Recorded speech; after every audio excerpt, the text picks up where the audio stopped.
Today we're going to be talking about the knit Stockinette Ridge Stitch. It's a really fun, easy 4-row repeat. I've made this really fun chunky blanket with the Lion brand I Like Big yarn. It's so squishy. This is for my nephew. I cannot wait to give it to him. But I made these with a 15mm knitting needle on cords, and so yes, it's a little bit heavy to make, but the results are amazing. But on camera today, I'm going to walk you through how to do this stitch so that you can jump on over to the blog and you can create this really big chunky blanket. Or I also have a baby bonnet on my pattern website as well for free, so that you could also make a matching bonnet or a different bonnet. So I've used the stitch in 2 different places. I thought it was about time for us to make a tutorial. Today on camera, I'm going to be using the size 5mm straight needles just to make a small sample, along with the Color Theory yarn.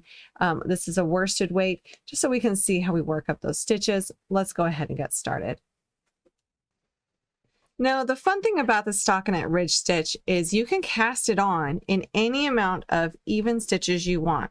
So I'm going to start with the long tail cast on for this one, and I'm simply going to cast on 14 stitches just for a small sample, but you can cast on whichever width you would like. Whether you're making a bonnet, a blanket, or something else, this is a really fun stitch. Now for row 1, we're simply going to start with a purl 1. And then we are going to knit 2 together until we get to our last stitch. This first row for me, no matter what I do, always feels a little bit tighter than the rest. I've got to be looser with my cast on, but it's not too bad this time. So I will simply knit 2 together until there is 1 stitch left.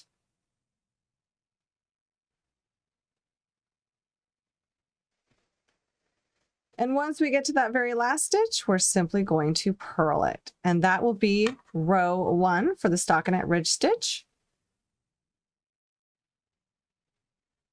And now for row 2, we are going to knit the first stitch. And then in every single stitch until the last stitch, we are simply going to knit into the front and the back of that stitch. So we had decreased quite a few stitches, and now we're increasing again. So we're going to knit into the front and the back of each stitch until the very last stitch. Now, just because we've decreased doesn't mean it makes this blanket less flexible. This fabric sits quite nicely, even though we're doing a ton of decreasing and then increasing.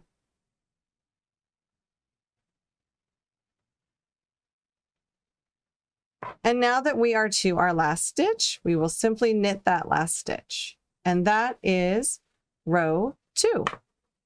So we can already see we've got this nice ridge going here. That's why I think it's called the Stockinette Ridge Stitch. And so now we're ready for row 3.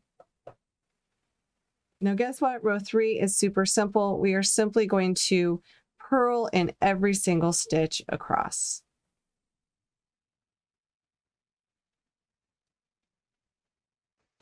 And after completing row 3, row 4 is also really, really simple. We are simply knitting in each stitch across, and that is our 4-row repeat. So it's quite simple. I'm going to walk through those 4 rows again.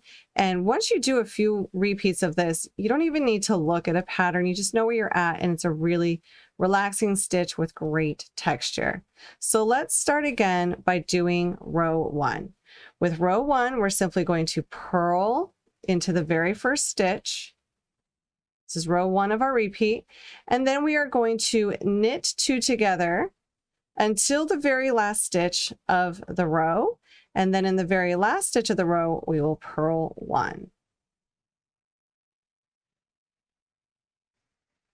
Now that we're at the last stitch of row 1, I'm simply going to purl.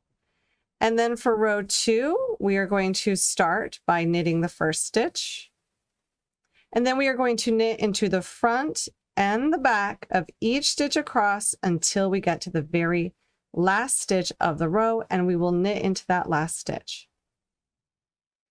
And then for row 3 of this repeat, we are simply going to purl in each stitch across. And then for row 4, we're simply going to knit into each stitch across. So it's really simple. And now we can really start to see this nice texture, how we have this ridge that happens for us every few rows. The 4-row repeat is so relaxing. It's also a really simple stitch for lots of different garments. I love this for the baby bonnet and for a blanket. Let me show you that in a lot bigger stitches here. So I want to pull this up again so you can really see the ridges, the easy 4-row repeat. For this blanket, is when I would run out of yarn, I would just change colors, and it makes a really nice, soft and cozy blanket. It's a stitch that is so flexible where it's casted on in an even number, and it's just a 4-row repeat. So I hope you fall in love with the Stockinette Ridge Stitch just like I have, and come back soon for some more fun tutorials.